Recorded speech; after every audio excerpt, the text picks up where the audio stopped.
Hey, I have a personal question. Do you constantly seek approval and validation from others just to feel good about yourself? If so, don't despair. This is more common than you think. I think it's time to break this exhausting cycle and tap into your inner confidence instead.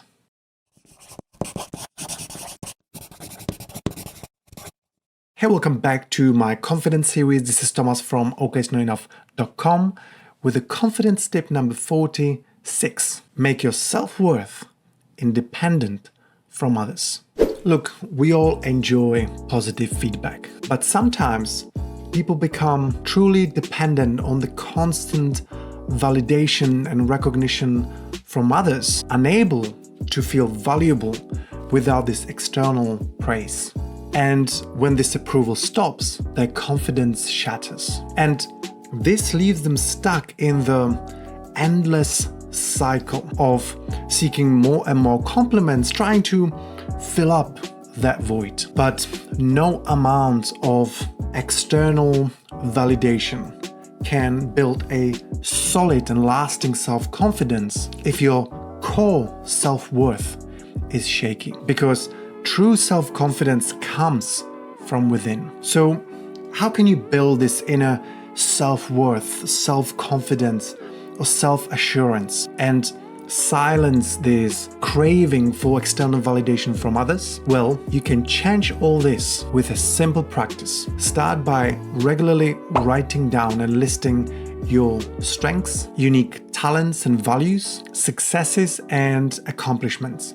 Now, it's really important that you get really specific there. Describe it in a lot of detail. For example, you can write down instances where you helped somebody, or you faced a difficult situation, or you did something brave, or you just learned a new skill. Don't be picky here and don't dismiss even the small little wins and breakthroughs and little miracles and things that you've accomplished, because that's what a real confidence is made out of. Okay, and you may be wondering what's the benefit of exercise like this? Well, when you write these things down, or in order to write them down, you have to remember them. You have to focus on them. You have to think about them. You try to articulate what it is that you did and how it made you feel, and maybe what impact it had, and maybe what it took to face that challenge. This conscious and intentional processing is making you actually focus on the positive qualities about yourself. It'll give you a lot of reason and evidence to actually start feeling confident and feeling good about yourself, and actually recognizing that you have done things, so you have qualities that you can be proud of. The key thing is that you are recognizing that. You're not leaving it or demanding it from somebody else on the outside to recognize those qualities and praise and acknowledge and pat you on the back for. You are doing this exercise. Now, there is a secondary benefit to this exercise, because when you have this list, and let's say you'll be doing it regularly, maybe every day, maybe once a week, or as often as you can.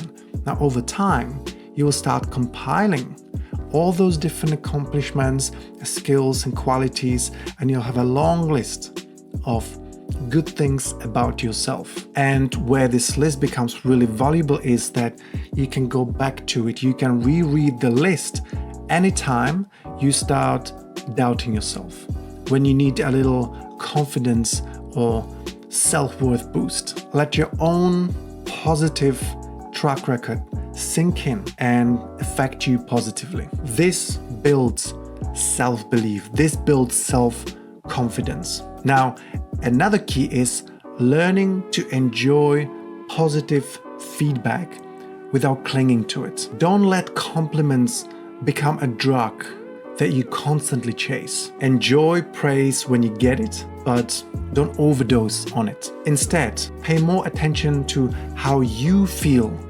about your actions, about your character and your performance. Do you feel proud about the effort you gave? Do you live up to your own standards? Base your self-image on your own values, not on somebody else's values. And with regular practice, Those tips and strategies will help you build your self-confidence and self-worth from within. Of course, you will still appreciate a positive feedback. We always do, but you won't be dependent on it.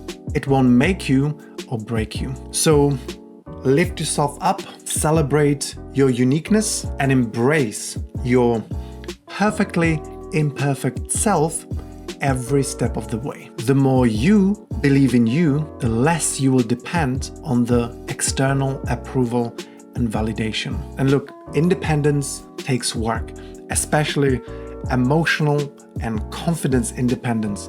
That takes work, but I have confidence in you that you've got this. And so this was the confidence tip number 46. Make your self-worth independent from others. I hope it's been useful. If so, leave me a comment. Let me know which part really resonated with you. If you liked it, hit the like, subscribe, hit the bell, do all the things, do the magic. It helps the channel, helps me make more videos. And as always, I appreciate your attention and I look forward to seeing you on the next video.